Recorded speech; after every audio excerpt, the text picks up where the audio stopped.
A police officer detains a demonstrator during a protest against Chile's government in Santiago on November 5. Jorge Silva, Reuters, Santiago, Chile. They're scrubbing the walls of Santiago. On October 25, a day after Chile's largest protest ever, a citizen brigade coordinated by the municipal government started to paint over the graffiti and graphics. The effort is in vain. Of course, every day more street art goes up. The most ubiquitous slogan is a single word: evade. In Spanish, the verb, written in its command form, connotes a sense of dodging, of getting around something. But what began as a call to jump subway turnstiles to protest a 30 peso 4 cents fare hike quickly morphed into something else, a massive, non-violent movement against neoliberalism itself. "It's not about the 30 pesos, reads one wall stencil, echoing a line from a video montage produced by the musician Ana Tijoux. It's about 30 years, taggings of evade mark virtually every available surface throughout much of Santiago. Terry Gordon Zolov and Eric Zolov. The protests began on October 18, when hundreds of high school students overwhelmed and outmaneuvered small groups of carabineros, Chile's police and anti-riot corps, who had been deployed to subway stations throughout the capital. By nightfall, unknown groups firebombed stations, public buses, supermarkets, and the headquarters of the Italian-owned multinational energy corporation Enel. Similar outbreaks of violence also hit provincial capitals. Who these encapuchados, or hooded ones, were and to what extent their attacks were coordinated or aided by external forces has become a focus of investigation. Less than 24 hours later, President Sebastián Piñera declared a national state of emergency. In a televised address to the nation, he called upon the military not only to safeguard the subway and other strategic infrastructure but also to pursue the vandals and delinquents, or, in the First Lady's revealing private remark, aliens. "We are at war against a powerful, implacable enemy that has no respect for anything or anybody," Piñera declared, undoubtedly believing the country's order-minded citizenry would rally to his defense. For many Chileans, the rhetoric of war and the imposition of martial law recalls the excesses and cruelty of the 17-year regime of General Augusto Pinochet, 1973 to 1990. This was the first time the military had been called upon for internal security purposes since the dictatorship. Following an 8.8 magnitude earthquake in 2010, the military was similarly invoked to maintain order, but in a far more circumscribed manner. Metaphorical equivalences between the two regimes have been drawn on the walls across the city. Piñera equals Pinochet. 2019 equals 1973. And Dictador Pinochet, in a striking image plastered along Avenida Providencia, a historical photograph of Pinochet surrounded by his generals mirrors in an uncanny fashion a recent shot of Piñera similarly flanked by his own military advisors. Metaphorical equivalences between Piñera and Pinochet have been drawn on the walls across the city. Terry Gordon Zolov and Eric Zolov. While such rhetoric has polemical value, it also suggests a challenge to the regime not to repeat the past. Despite direct appeals stenciled on walls across the city, such as, "Soldier, don't commit the same error as 1973, defend your people," the military response has been fierce and disproportionate. The army has fired rubber bullets and tear gas canisters into crowds, injuring and partially blinding scores of individuals.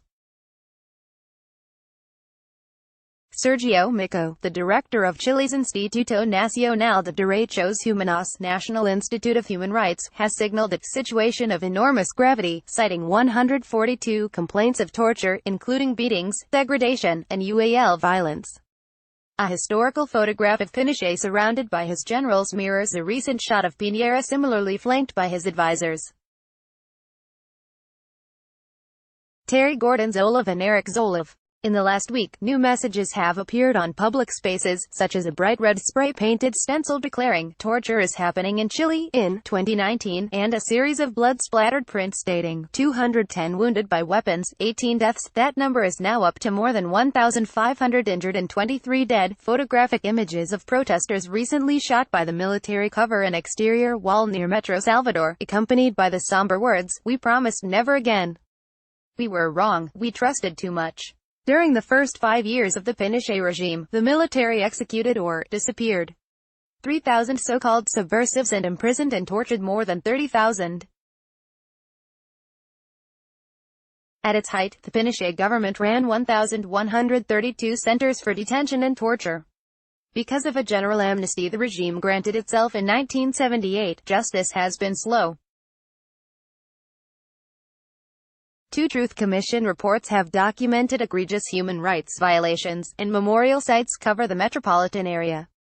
Yet struggles over historical recuperation and recognition continue.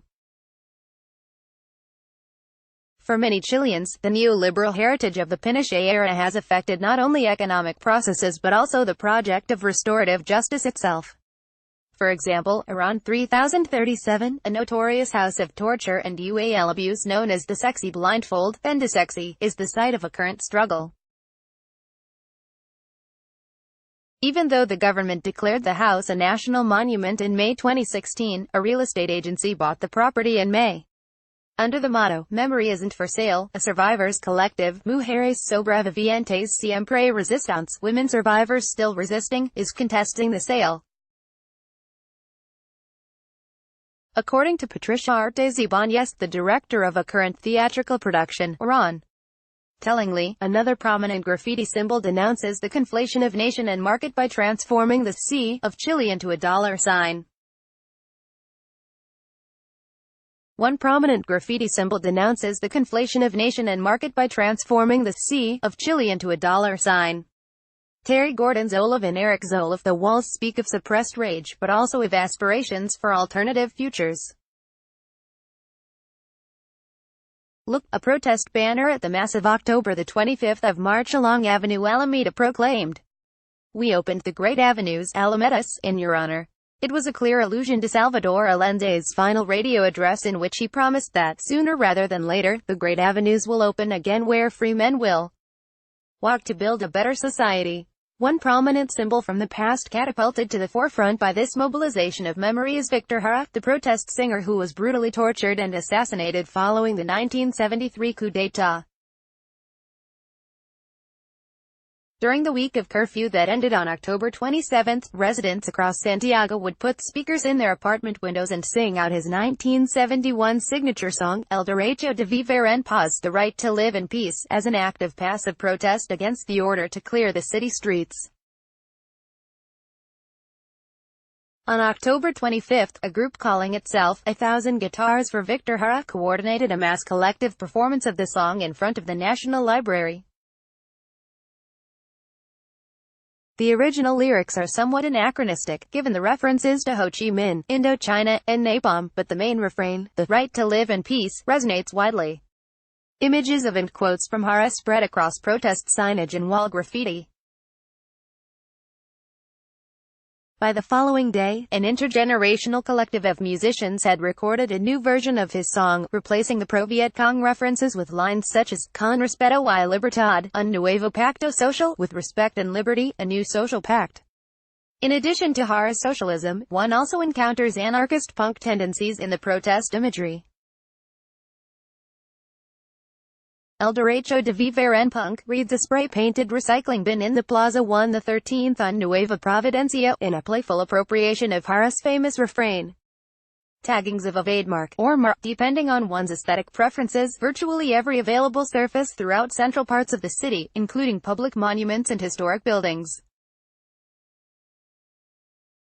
This anarchist punk strand of Evade is further evoked in graffiti and colorful wall stencils, such as those declaring, "Todo gratis," "Everything free," and "No a la ley," "No to the law." Alongside punk's exuberance is of course a darker, more violent side reflected in the nightly bonfires and barricades constructed from pillaged materials. But it would be a mistake to dismiss this ethos as residing only on the fringes. The intoxicating spirit of Evade is spreading. The rupture of authority has also produced a space for feminist groups to assert themselves.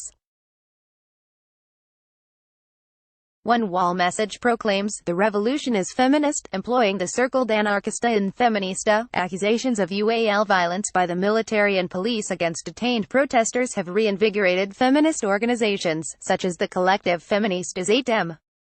Another group, Memorias de Rebeldias Feministas, Memories of Feminist Rebellions, issued a manifesto calling for the immediate withdrawal of military forces and for larger social changes, including the recognition of the precarious labor of women in Chilean society. Much of the feminist iconography in the streets draws on an avant-garde sensibility, appropriating and redirecting major protest symbols. For example, in a reference to the last lines of André Breton's surrealist novel Nadia, beauty will be convulsive or will not be, a line written on a storefront gate reads, El futuro será feminista o no será, the future will be feminist or will not be. The figure of a bare-breasted woman rebel tying on a bandana overlays an assemblage of protest hashtags, such as a message scrawled in orange along the wall of the Arzobispo Bridge appropriates the Evade slogan to implicate the patriarchy in the struggles of the hour. Macho man, lose your privileges. Machito, evade tus privilegios. The figure of a woman overlays an assemblage of protest hashtags.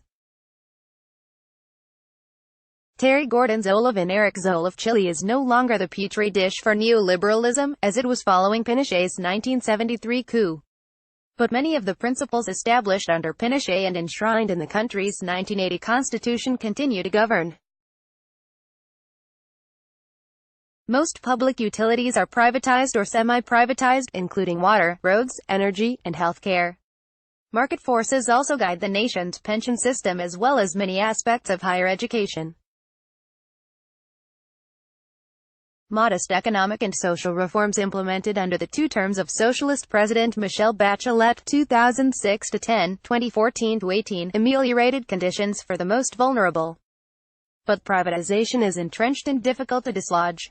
Protests reveal how the tremendous gap in wealth grates against the sensibilities of the majority. Dignidad and justicia are the watchwords of a populace that demands greater equity and a stronger social contract. A day after the October 25 demonstration, in which over 1.2 million people took to the streets of Santiago, Piñera stated that he had heard the strong and clear message of Chileans. He announced the replacement of numerous cabinet members, including his much-maligned Minister of the Interior, Andrés Chadwick, a figure whose direct lineage to Pinochet made him a target of protesters. A photo of a young, committed Chadwick standing behind Pinochet can be found plastered on walls. Chadwick now stands accused of human rights crimes linked to current military excesses. Meanwhile, the president has promised to work toward a new, social pact. He has been notably silent, however, with respect to a new constitutional convention, a long-standing demand by the left and a prominent aspect of the protests. With a mere 14% approval rating, Piñera is scrambling to recuperate not only his shredded domestic credibility but also the financial and political reputation of Chile in the eyes of the world. After pledging that the planned Asia-Pacific Economic Cooperation Summit would go forward as planned, Piñera announced its cancellation on October 30. A president needs to put his people above everything else, he stated.